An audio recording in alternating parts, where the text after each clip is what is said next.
muscles. No, you've got no muscles. What's going on, everyone? It's Mike back again. John's showing us his muscles there. It's delightful. Some news today, John. So it felt appropriate that we jump on and do a video. Couple of things, really. We'll talk about the big one last. So I think we should firstly talk about Goodison Park and some of the plans. So we're talking about you last then?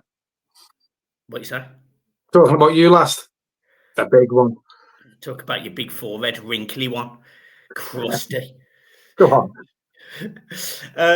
So there's rumours that Goodison Park may be used for the Everton women's team, which is completely different to the original plan, which was essentially to knock Goodison down and turn it into flats, etc. From a heritage perspective, that would be great news, wouldn't it? But what's your thoughts on it? So initially, it was going to be, they were putting a mental health institute there, they were putting a park there. Apparently, the rumours were they were keeping the centre circle for the grass area of the park and the houses and stuff. So Everton weren't selling it on; they were keeping the land. Then it come out. I heard a rumour a while back that they were thinking of knocking the top tiers off the stands at Goodison because the WSL now have got this rule in place apparently from next season, where you have to have a minimum of 6,000 to host a women's football match. Well, obviously, Walton Park doesn't fit that. So obviously now it's come out that the women could possibly play their games at Goodison Park. We should do what Chelsea's done and sell the ground to the women and just sell it to another part of the company. Chelsea got away with selling hotels to another company that was involved within Chelsea Football Club. I know I'm seeing you messaging a good friend of ours, Millsy, today from Across the Park podcast saying, it does affect PSR in a certain way. Sell it to the women's side of Everton Football Club and get around it like that.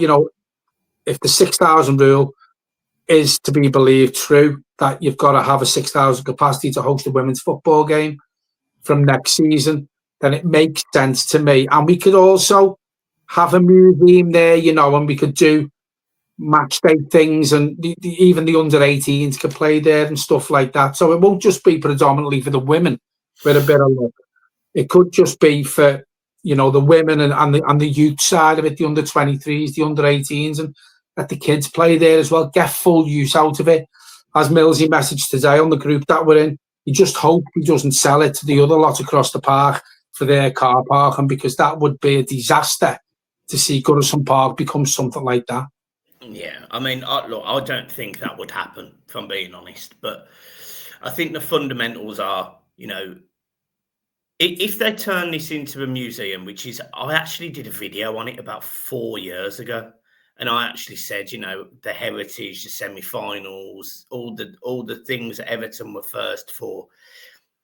It feels weird that they should do that. And if Everton do use the stadium for the ladies' team, the under-23s, the 18s, etc., etc., etc., then Goodison Park is the first stadium to almost go through that transition as well. And I almost think that's fitting for her. It deserves it, doesn't it?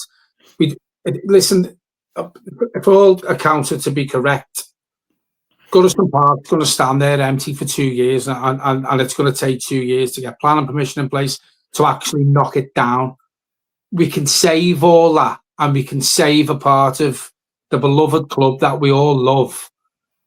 And it's fitting, as you quite rightly say, to keep it in a capacity where football can still be played there.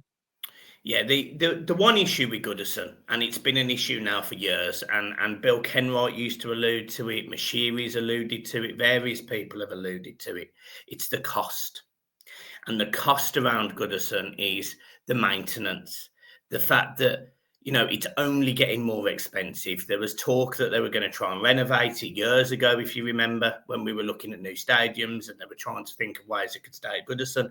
And fundamentally, it was always, apparently, at the time, too expensive. Now, I would argue that it's not £750 million more expensive. However, it was deemed too expensive at the time. Now, if you knock down the top tier and you have it as a 2-tier stadium, or you have it as one tier on one side, the park end, one tier on the other, and 2 tiers for the Bullens, whatever it looks like.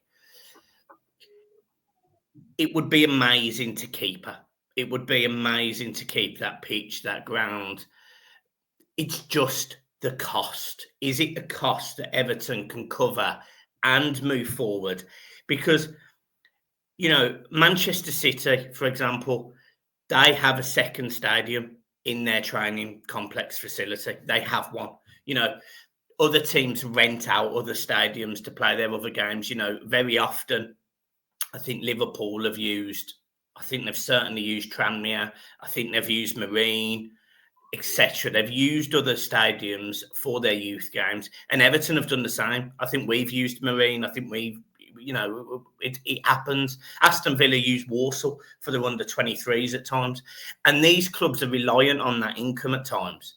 So I just think, for me personally, it all does boil down to money. I love Goodison, and I'd rather see us standing. Of course I would.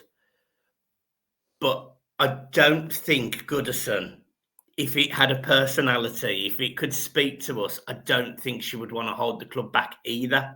And if it held the club back from a financial position, then I don't think she'd want to do that. Going back to your point about selling the stadium to ourselves, we now know that Chelsea and other clubs have tried to get around the rules. 8-year contracts. They've got away with, well, they haven't got away with the 8-year contracts, but they've got away with selling property that one part of the business owns to another part.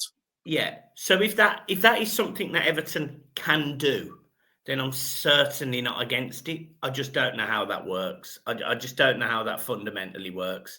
But the one thing I don't think they'll do is turn it into a fucking car park. Because no, I mean, you mentioned Man City, you know, they've got a second stadium, and you know, they've actually got a stadium on their training complex, I think. But yeah, Man City have got a bottomless pit, you know, and it looks like they're gonna, you know, probably get away with a lot of the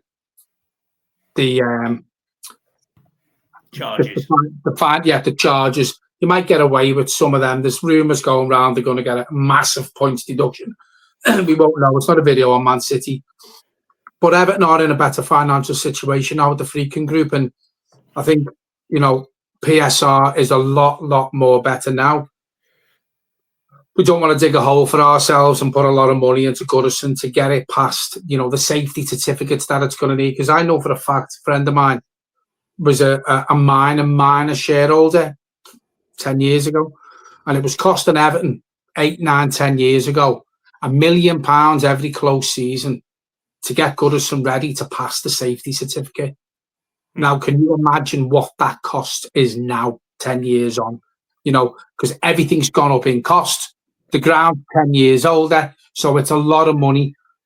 If you knock the top levels off and you go for a 10,000 capacity when it's got to be 6 or even 7,000, your costs drop because you're not maintaining as much.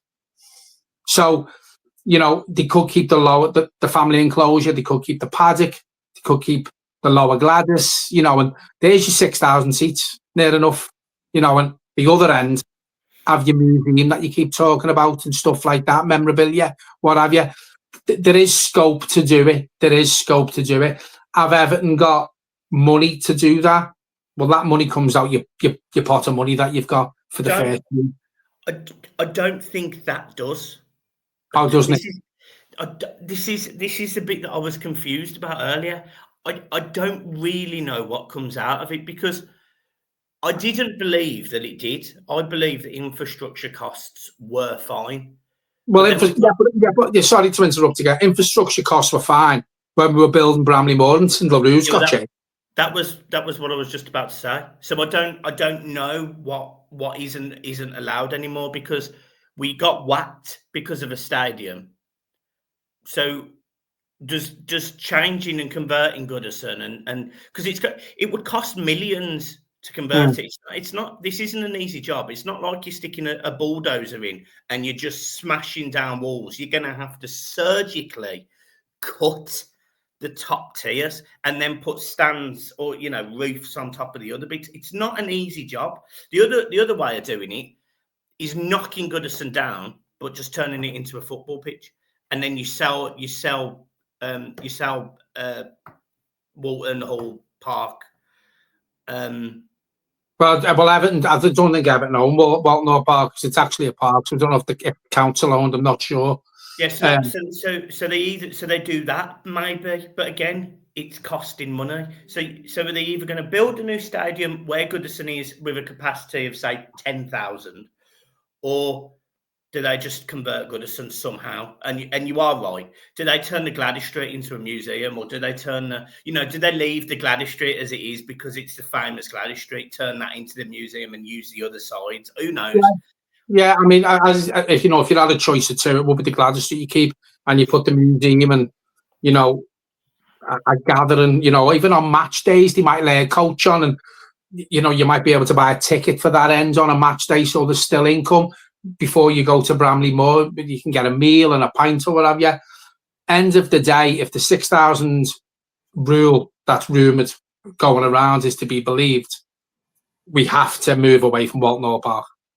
Yeah, because it's temporary stands as well, if I'm not mistaken. I've not been, but I know Mill's a friend. There's one stand after we went, and behind the goal is all open. You've got a fence behind you, the changing rooms. The right-hand side is where the dugouts are. The other end is the same as this end, and that stand is just one stand. So you're not fitting 6,000 people. It'd be dangerous to try and get 6,000 people in there, and we don't want anything that will put Everton Football Club in danger. Any club, we've all seen what's happened with too many fans. Well, that's another story, but you're not going to fit 6,000 in Walton Park. So regardless, however we do it, if we've got to have a capacity of 6,000 minimum for women's football, it's Goodison, or we do something else. Yeah. Leading on to signings and transfers. Jarrad Branthwaite, I think we'll talk about him first. So rumours come out today that Jarrad Branthwaite wouldn't be against signing a new deal for Everton, as long as the conditions are right. Yeah. It looks like he's bought into David Moyes by coming out and saying things like that. And it looks like he's basically saying to Everton, come and keep me. That's what it sounds like to me. Make me an offer. Yeah. Now, I would love to keep him. I would love to keep him. However, following comments Moyes made about 2 weeks ago where he said we're not quite out of it and we've still got one bill to pay, makes me think that Branthwaite could leave in the summer. Now, this is straight up question. What amount of money do you sell him for, or would you just rather keep him? Well, I'd rather keep him. I think it's a bit of a silly question without being disrespectful. That is disrespectful. No, I'm joking. Everton have got a lot of money coming off the wage bill, which possibly pays that last bill that is outstanding. Branthwaite's probably our most saleable asset, I'd say. Yeah. Possibly. I think he's under contracts until 2027, if I'm right in saying, with the option of another 12-month extension added onto that. Do whatever we can to keep Jarrad Branthwaite and build a team around him. He will be the future Everton captain if he signs on that dotted line. He's that good. He's a leader. He's young. I don't even know how old he is. Jarrad Branthwaite, 22, as Frankie's just said. In terms, he's young. Whatever it costs, give him another contract. You're quite right with what you say. There's going to be stipulations in it. Everton don't really do it that often. They need a buyout clause putting into a contract that's offered to someone like Jarrad Branthwaite. If he signs another contract, I would easily bang. When you look at some of the defenders for the price they've gone in the Premier League, Harry Maguire, 80 million, 85 million pounds. There's got to be £100 million buyout clause put into that Jarrad Branthwaite contract if he does sign a contract extension? Yeah, you see, I don't like buyout clauses personally. A lot of clubs do them. We're one of the few who don't. Yeah, but it's not a good thing. It's a bad thing. It fundamentally means you're being open about the price you'd sell a player. But every player's got a value. Yeah, Mo Salah's got a value. Yeah, but I just don't think it's worth promoting to teams that Everton, even if it's stupid money, would do business. Barca do the same. Barca stick. It's just a personal opinion, but Barcelona, for example, they put these values on these players. You never get it. You never get it. But what it's saying to the people who want him, he's not going to come cheap. If you put £100 million buyout clause into Jarrad Branthwaite's contract, you're not going to get 100 million quid. Everton have got all the cards then. We hold all the cards. But if someone comes in and go, we'll give you 85 million quid. But what's the difference between a buyout clause and not having a buyout clause then, in your mind? Well, you're not going to bend over backwards for anyone, are you? You play hardball. You wouldn't anyway. What do you mean you wouldn't? Well, we didn't in the summer, and he doesn't have a buyout clause now. Who really come in for him in the summer? Meaningful. Well, Man United twice. Having a buyout clause makes no difference because Everton. Yeah, but he hasn't got a buyout clause now, and we didn't sell him. You're quite right with what you say, but Everton could have said to them, "Look, you're offering. Apparently, was it 35 million quid or whatever it was? Yeah, do one right. Paid 85 million for Harry Maguire. Branthwaite's 10 times Harry Maguire, in my opinion. He's only 22. Going to be better than Harry Maguire. All ends up. But if you've got a buyout clause in a contract, Everton, we were in a different financial situation in the summer. I think if that 35 million goes to 45, Everton probably would have buckled. Now, for 45 million pound for Jarrad Branthwaite is peanuts, in my opinion. But if you've got a buyout clause when you're in a better financial situation like we are now with richer owners and we're not bending over backwards, you've got to meet, if not the buyout clause, close to it. So we're in a better financial position. Man United offer 10 million more pounds in the summer. We buckle and let him go. For me, that's on the cheap. When you've got a buyout clause, it tends not to be on the cheap because you've got to get near to that buyout clause. Okay, I completely disagree, but we're not going there. Well, it'd be shit if we agreed, wouldn't it? Oh, mate, honestly, yeah. I'm interested to see what the comments say because fucking hell. They're either going to roast you or they're going to roast me, but either way, one of us is getting toasted. So I get toasted every fucking video anyway, so. It doesn't matter. Right, last thing that I think we need to talk about, and I think we are going to agree on this one, which is going to be entertaining for everyone. Kevin Thelwell. Now, he has been given his marching orders for the 30th of June is the official last day of his contract. John, which was the better signing? Was it Neil Maupay? Was it Neil Maupay or Jesper Lindström? Lindström. And that's well, I wouldn't say it's a tough call. Neil Maupay is a massive bell end. The way he disrespects the club, if he disrespects the club, and yet I'm pretty sure in saying he's out on loan, so the club is still paying a percentage of his wages. If I was the owner of Everton Football Club, I'd rip his contract up, and I couldn't give a shit if he takes us to court. I'd rip his contract right up. He can't even get a game for the club he's at now. His own club that he's at now are putting banners up how shit he is, but yet he's fucking like that on social media all the time, dissing Everton Football Club for bringing a shit player in. So yeah, if you give me the option, mate, £100 million for Maupay or Lindström, fucking £200 for Lindstrom, because that Neil Maupay, mate, is shit. Brilliant. Back to the point. I knew Neil Maupay, get your blood going. Fucking hell. What's your thoughts on Thelwell leaving then? Listen, Kevin Thelwell's done some decent signings, I'd say. He's done some poor signings. We've just talked about one, the massive bell end, in my opinion. He has had his hands tied, you know, and he hasn't sold players for silly money, you know, money that we could have got more for to keep the club afloat. I think I'll probably get shot down for this as well. I think on the whole, in general, I think he's actually managed the transfers, incomings and outgoings pretty well for the situation that the club's been in and financial mess that we've been in the last couple of years. People put on Twitter and people say to me, it'd be interesting to see what he's done with money.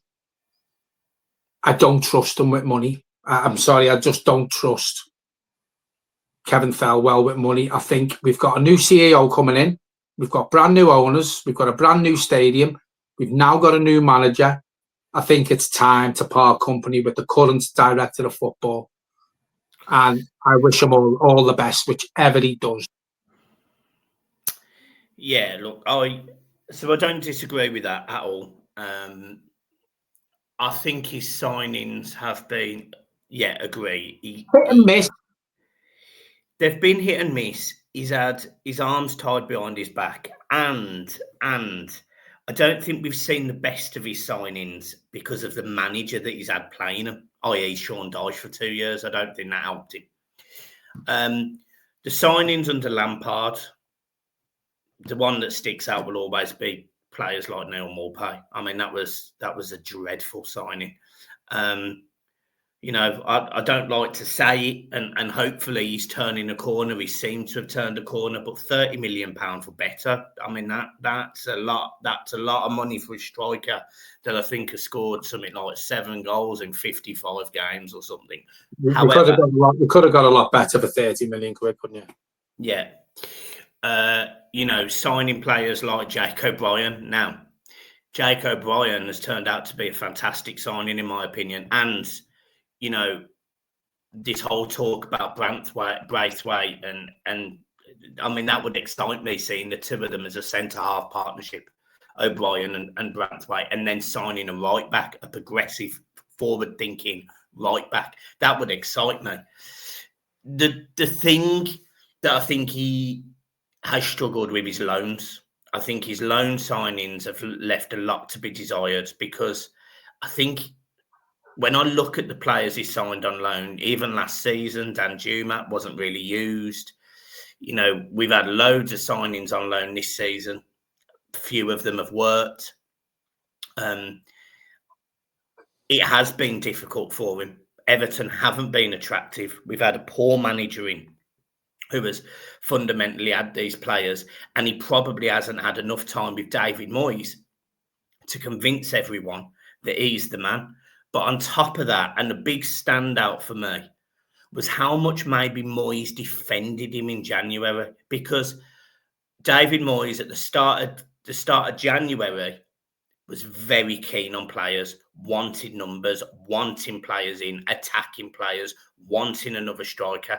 By the end of January, Moyes was going, I'm happy with what we got. I don't want to spend for the sake of spending. Now, I'm not saying none of that wasn't true, but I think it's very, very, very funny that the narrative changed in that sense. So, look, for me, I think Kevin Thelwell leaves Everton Football Club a solid 6 out of 10. And that's not a disrespect to him. I think he's made some poor signings. I think he's made some good signings. But the fundamental thing for me is that Everton move forward and the people that they appoint is the right man. Now, we've been linked with Kinnear from Leeds. I will be doing a video with one of my favourite other fan channels in Conor McGilligan, who runs One Leeds and also has his own channel. So make sure you go and check him out, guys. Make sure you go and hit the like and subscribe for him as well. But fundamentally, He's not bothered. And he's a Leeds fan. That concerns me. I think anyone who this group of people bring in, we've got to give them a chance. Of course. You know, he might come in and completely run the club brilliant, or he could come in and, you know, run it into the ground. The difference with the Freaking group, if they bring Kinnear in from Leeds as a CEO and he's not doing a very good job, they'll just get rid of him. They'll just get rid of him. Whereas the previous ownership held on to players, to board members, held on to chief executives for too long because the owner wasn't bothered how the club was run. The Freaking group will not allow this club to be run by a CEO if he's not doing his job properly. They'll just get rid of him. And we've seen it now with Kevin Thelwell. I've seen a thing today that it's possible that Everton go down a different route now, where we don't really go with the director of football route, we go with a technical director. And a good technical director, and I've said it to you a lot of times, and I've said it on here, I think the man who comes into Everton to replace Kevin Thelwell is Davy Weir. He'll come in as a technical director. Everton have put their scope bigger now with scouts in Europe. And I think that's how Brighton work. And you look at Davy Weir, we had a conversation today, made some really good signings, Brighton, and they sell them for good money. Caicedo for a perfect example. And the managers, you put me right when you said Davy Weir has been behind a lot of the managerial signings for Brighton. They haven't worked out too bad, have they? Yeah, they're not having a great season this season, but they're doing okay. For no disrespect, for a club like Brighton, who, don't get me wrong, they've played in Europe, pissed all over Everton for the last couple of years, so I'm not disrespecting them. But for Davy Weir to come into Everton, if he can do at Everton what he's done at Brighton, then I think it's in good hands, in my opinion. Yeah, I do think it's interesting. And I was reading some of the articles by some of the other media outlets, etc., and some of the other podcasts. You listen to some of them and you just think, where are you going with that? What are you talking about? What planet are you on? Whose arse are you sniffing? Like, I mean, I just... Who was it? I haven't seen that. Oh, mate, I'll send you the link. But when I sit there and I think, look, fundamentally, this football club needs to go forward. It doesn't matter about anything else. The media can say what they like. The podcast can say what they like. One of the things that Across the Park said the other day, that the one thing they love about Blue Boys Network is the fact that when we've got no contact with the club don't want to know us. Club won't even reply to the emails. Club don't give a shit. So when we're sitting here, I literally will tell you, me and you will give our opinion on what the future we believe is the best for Everton. And for me, you go balls deep. For me, it's Dan Ashworth, and I know you'd have to pay some money because I know he's left, but he'll have a huge gardening leave. He'll have a huge gardening leave. You'd have to pay. I think they've actually paid Dan Ashworth off because that was when it come out the other day how much it cost to sack the Ten Hag and his backroom staff, which was £14 million. And then added on to that, there was the director of football and Dan Ashworth, who was only there 6 months, and they paid him off as well. So I actually don't think he's got the lawnmower out. I think he's ready to walk into a job. He's the one I want.